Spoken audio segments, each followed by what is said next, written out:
Deacon. He wants Deacon to disclose the identities of every individual he has collaborated with thus far. Deacon puts up a tough front and declines to comply. The beating then starts. In a brief cutaway, we see Jeremiah and Cole discussing Deacon. Jeremiah boasts that he has formed an alliance with Deacon to have Dwight assassinated, something Cole was unable to accomplish.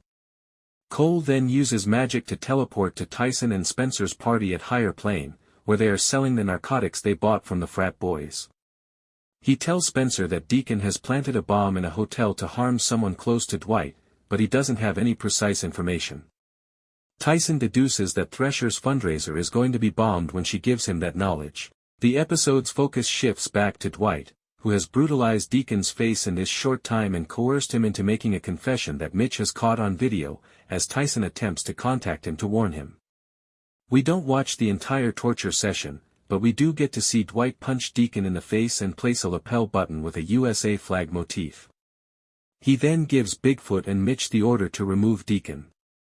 However, he receives a call from Tyson at that point, and when he finds out what Deacon has done, he is truly startled. He calls Musso after hanging up on Tyson.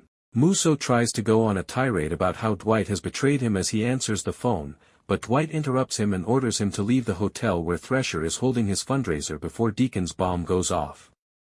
He is not believed by Musso.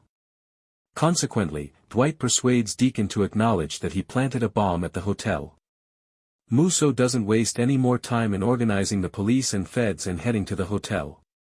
Deacon is left to suffer in the graveyard after Mitch and Bigfoot pack him into a coffin that already contains Lawrence Montague's body. They then accompany Dwight on the rescue effort. Dwight tries to call Margaret, but she is unable to hear his warning because everyone's phones have been seized. Fortunately, before the bomb goes off, Musso, the police, Dwight, and his team manage to get to the hotel and evacuate. Musso reveals why he is after Deacon. When Dwight and Musso meet in a parking lot, Musso verifies that he has the funds needed to make the transaction with Deacon appear as genuine as possible. Dwight brings up Bill as Musso becomes excited about being able to capture Deacon at last. He claims that he is aware that Musso is the one who imprisoned him and that he wants Musso to free Bill and put an end to this Deacon thing as it is eating up time that he would want to utilize for his real business. Musso, however, courageously declines that suggestion and declares that Bill will remain in that federal detention facility until he believes he may be released. Additionally, he tells Dwight to concentrate on Deacon for the time being because the sooner he is taken into custody, the sooner Dwight may resume his life. Following their departure, Dwight and Musso discuss what will truly happen to Deacon after he is apprehended. Dwight fears that he will be released soon and that he would pursue him and his company since he has a good understanding of the American legal system. Deacon is already doing that, by the way. Dwight therefore proposes that they kill Deacon rather than capture him since, once he is gone, he won't pose a threat to anyone and real justice would be carried out. Musso tells Dwight that since Deacon is on the FBI's wanted list, though not very high on it, he won't be able to escape so easily. In addition, he killed Deacon's companion.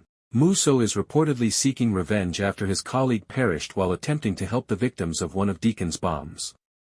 I had thought that Deacon had murdered a member of Musso's family, but I guess the authors chose the most corny solution. Nevertheless, it appears that Musso had a strong bond with his partner, which is why he went on this dangerous quest to exact revenge on him. Surprisingly, Dwight shares Musso's sentiments. Deacon meets Jeremiah. The prohibition on Montague distilleries is repealed in Tulsa King Season 3 Episode 8 because of Dwight's recently formed bond with Sackrider. As they get back to work, Dwight says he will have to call in the National Guard if Jeremiah tries to assault them once more.